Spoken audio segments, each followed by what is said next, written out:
Are you tired of losing with mediocre white and blue decks in Magic Arena recommended to you by a YouTuber?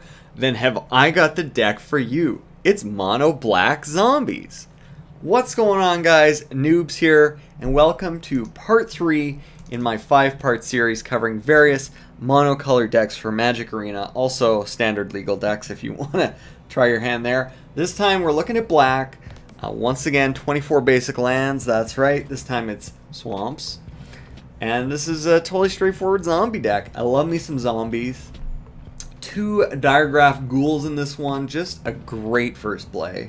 4 Stitcher Supplier, which is actually my favorite 1-drop. 2 Kenra Eternal, and 4 Walking Corpses. I mean, Kenra Eternal is strictly better than Walking Corpse, but Walking Corpse is just perfect flavor-wise, so who can say no to that? 2 Graveyard Marshals for exiling cards out of your graveyard that you might have dumped there from Stitcher Supplier and turning them into zombie tokens. 4 Lord of the Accursed for pumping up your zombies. You can also use it to give your zombies menace, but frankly you're going to have so many zombies and they're going to be so big you probably won't even need that. Because you're also going to have 4 Death Baron. This card is just, oh, fantastic. I love this. Simple, straightforward, just perfect. Give your zombies +1/+1 and Death Touch, which is so mean. 4 Murders for a bit of spot removal if something gets in your way. 2 Gravediggers. It's not the best card, but it is a zombie, and you know you can bring back some of your all-stars like Lord of the Accursed with that. I threw in a 2-headed zombie here just because I had space for it, and like, look at that art. Who can say no to that? As well, 1 Josu Vess, just because I had it, and it's a good zombie. What can you say? Now, Ravenous Chupacabra, we got 4 of these. They are not zombies, which is unfortunate, but I mean it's basically 4 more murders plus you get a creature with it. So yeah, it's just a good card. And then 2 Liliana, Untouched by Death, who of course, I mean, it's a Liliana card. It's going to be an all-star. Sometimes you'll win before you even get this thing out. But if it goes that long, man, you're going to have a good time with that one. So let's take this deck for a spin. And yeah, if you're tired of seeing me play bad decks, then I think this might turn things around for us. Then again, I could lose quite quickly here and embarrass myself.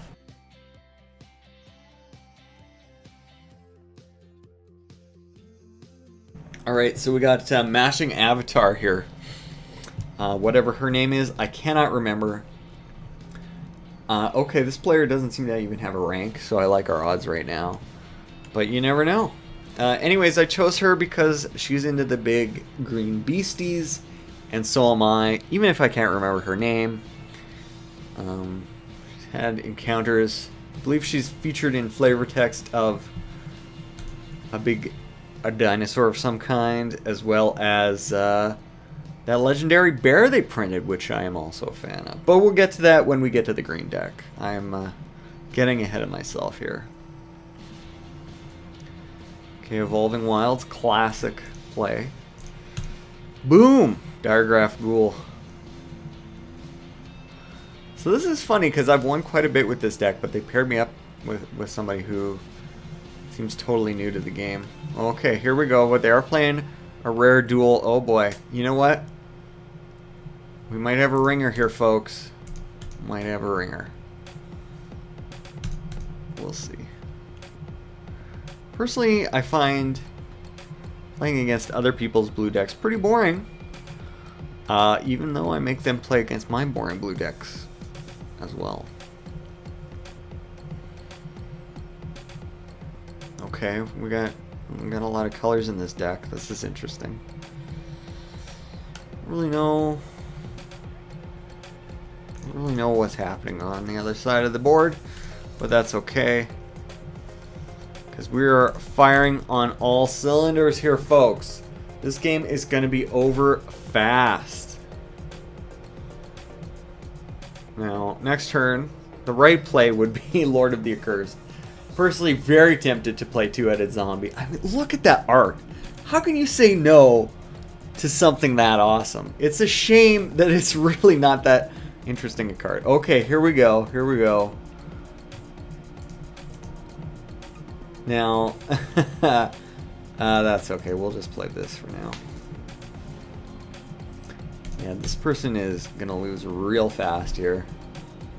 I'm amused that they gave me somebody who doesn't seem to have much of experience. I just don't know what this person's playing.